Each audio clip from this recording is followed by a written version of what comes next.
ప్రజాస్వామ్యంలో మాత్రము ఎన్నికలనేది తప్పనిసరి. కానీ ఇక్కడ మనం చూస్తున్నాము ఒక వ్యక్తి అసలు మా గ్రామ పంచాయతీకి ఎన్నికలు పెట్టకూడదని ఆహ్, పాదయాత్ర చేసుకుంటూ ఇవాళ సూర్యాపేట జిల్లా కార్యాలయం వద్ద రావడం జరిగింది. ఎందుకు ఎన్నికలు పెట్టకూడదో వారి మాట తెలుసుకుందాం. వారిది ఏ ఊరు? అసలు ఎందుకు పాదయాత్ర చేయడం జరిగిందో వారి మాట తెలుసుకునే ప్రయత్నిద్దాం. అన్న చెప్పండి, మీది ఏ ఊరు? మీ పేరేం పేరు? ఎందుకు మీ గ్రామానికి ఎన్నికలు పెట్టుకోవద్దనుకుంటున్నారు? అసలు మీ గ్రామ పంచాయతీ ఎక్కడ? అన్న అందరికీ నమస్కారం. సూర్యాపేట జిల్లా ప్రజలకు, తుంగతుర్తి నియోజకవర్గ ప్రజలకు, అదేవిధంగా రాష్ట్ర ప్రజలందరికీ మా యొక్క గ్రామం పేరు రావులపల్లి, తుంగతుర్తి మండలం, సూర్యాపేట జిల్లా అండి. మాకు తుంగతుర్తి నియోజకవర్గం ఏర్పడి సుమారుగా ఒక 50 సంవత్సరాలు కావస్తున్న ఇప్పటివరకు మా ఊరిలో ఎలాంటి అభివృద్ధి పథకాలకు మేము నోచుకోలేదు, ఎలాంటి అభివృద్ధి పథకాలు అమలు కాలేదు. ఈరోజు మా గ్రామంలో 2 అంగన్వాడీ స్కూళ్ళు ఉంటే 2 అంగన్వాడీ భవనాలు లేవు, సొంతంగా ఒక ప్రాథమిక ఆరోగ్య కేంద్రం లేదు. మాకు రేషన్ డీలరు గత 15 సంవత్సరాల నుంచి లేకుంటే వేరే ఊర్ల నుంచి తీసుకొచ్చి వాళ్ళని తాత్కాలికంగా నడిపిస్తున్నారు తప్ప మాకు ఒక సొంత రేషన్ డీలర్ లేడు. అదేవిధంగా ఈరోజు మహిళలకు వృద్ధాప్య పింఛన్లే కానీ, కరువు పైసలే కానీ ఇవ్వాల్సి వస్తే తపాలా ఆఫీసుకు కూడా సరైన కార్యాలయం లేదు. అదేవిధంగా రోడ్ల సౌకర్యం అసలే లేదు. స్కూల్ బస్సులు కానీ వచ్చినప్పుడు మొత్తం రోడ్లు గుంతలు పడి, రోడ్ల పక్కన ఇంత పెద్ద లోయల లెక్క గుంతలు పడి ఉన్నవి. ఆ లోయలలో బస్సులు దిగబడి చాలా ప్రమాదాలు జరుగుతున్నవి. అట్టి విషయాలను కూడా ఎన్నోసార్లు ప్రభుత్వ అధికారుల దృష్టికి తీసుకెళ్ళినా కానీ ఇప్పటివరకు దాన్ని పట్టించుకోలేదు. అదేవిధంగా మురుకు కాలువలు కూడా లేవు మా గ్రామానికి.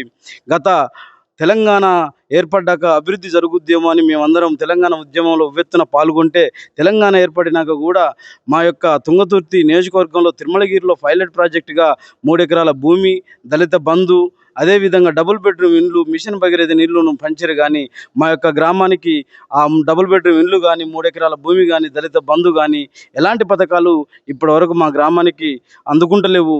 ఎందుకు మరి ఈ యొక్క వ్యవస్థలో మరి మా ఊరేమన్నా వెలివేయబడిందా?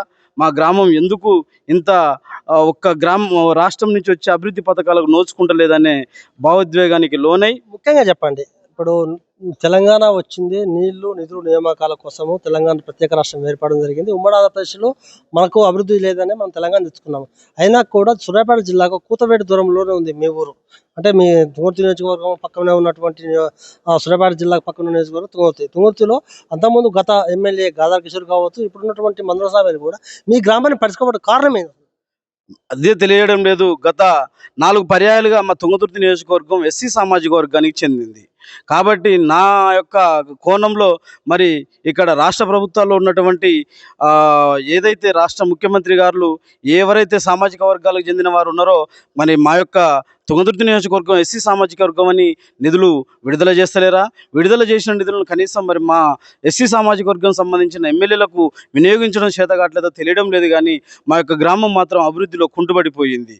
అదేవిధంగా మా యొక్క గ్రామంలో ఇప్పటి వరకు కూడా ఈరోజు స్థానికంగా మందుల సామ్యుల్ గారు గౌరవనీయులు ఎమ్మెల్యే గారు గెలిచినప్పటి నుంచి కూడా ఒక్కసారి సందర్శించారు. ఇప్పటి వరకు కనీసం ఆయన కూడా ఎలాంటి పనులు చేపట్టలేదు. ఇందిరమ్మ ఇండ్లు కూడా నిజమైన లబ్ధిదారులకు ఇందిరమ్మ ఇండ్లు కూడా శాంక్షన్ కాలేదు, ఇప్పటి వరకు అమలు నోచుకోలేదు. పట్టాలు కూడా మంజూరు కాలేదు మొన్నటి వరకు కూడా. ముఖ్యంగా చెప్పండి, ఇవాళ మీరు దేనికోసం వచ్చారు? ఎవరిని కలిసారు ఇక్కడ? నిన్న ఉదయం నేను రావులపల్లి గ్రామం నుంచి, మా యొక్క సొంత గ్రామం నుంచి నేను 8 గంటలకు, నా పేరు చింతకుండ్ల చింతయ్య, గ్రామం రావులపల్లి.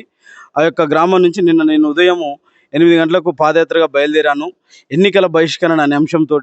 ఎందుకు ఎన్నికల బహిష్కరణ అనే అంశాన్ని తీసుకున్నానంటే, ఇక్కడ మా యొక్క గ్రామానికి మేము 1500 ఓట్లు కలిగిన మా యొక్క గ్రామం ఓట్లు వేస్తున్నాము. మరి మా గ్రామం నుంచి నిత్యావసర వస్తువుల మీద, ప్రతి వస్తువుల మీద పన్ను కూడా చెల్లిస్తున్నాము. కానీ మరి మేము కట్టుతున్న పన్నులు ఎటుపోయినాయి, మేము వేసిన ఓట్లు ఎటుపోతున్నాయి, ఎవరికి అలా లబ్ధి చేకూరుతుంది? కలెక్టర్ గారు ఇవాళ ఇంకా అందుబాటులోకి రాలేదు. సార్ గారు ఎక్కడో ప్రోగ్రాం ఉందని వెళ్ళారు. వారు వచ్చేంత వరకు ఎదురు చూసి వారికి మా యొక్క గ్రామ సమస్యలు విన్నవించి, అయ్యా గౌరవ కలెక్టర్ గారు దయచేసి మా యొక్క గ్రామంలో ఈ అభివృద్ధి పథకాలు అమలు చేశాకనే మాకు ఎన్నికలు నిర్వహించండి.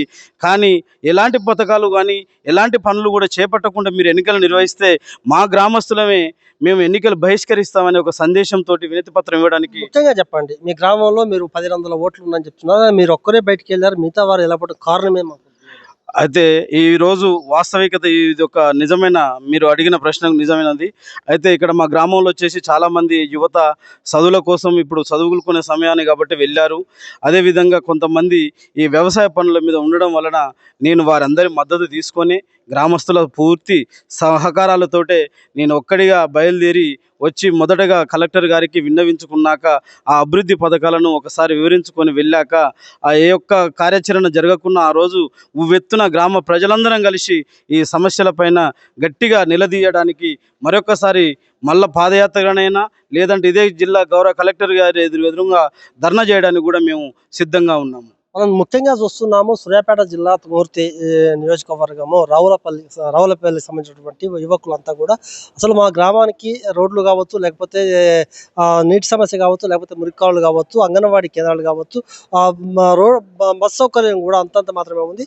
మా గ్రామానికి అన్ని సౌకర్యాలు కల్పించాలి. ఎందుకంటే మేము తెలంగాణ తెచ్చుకుంది నిధుల నియామకాల కోసమే. అయినా కూడా మా గ్రామం మాత్రం ఇంకా వెనకబడి ఉందంటే అర్థం కావట్లేదు. గతంలో ఉన్నటువంటి గాదా కిషోర్ గారు కావచ్చు, ఇప్పుడు సామేల్ గారు కావచ్చు, మా గ్రామాన్ని పట్టించుకుంటలేరు. ఎందుకంటే అంతేకాదు ఇందిరమ్మ ఇళ్ళ విషయంలో కూడా మా గ్రామానికి చాలా ఇబ్బందికర పరిస్థితులు ఎదుర్కొంటున్నారు. ఎందుకంటే ఉన్న వాళ్ళకే ఇస్తున్నారు, లేని వాళ్ళు పట్టించుకుంటలేని చెప్తున్నారు.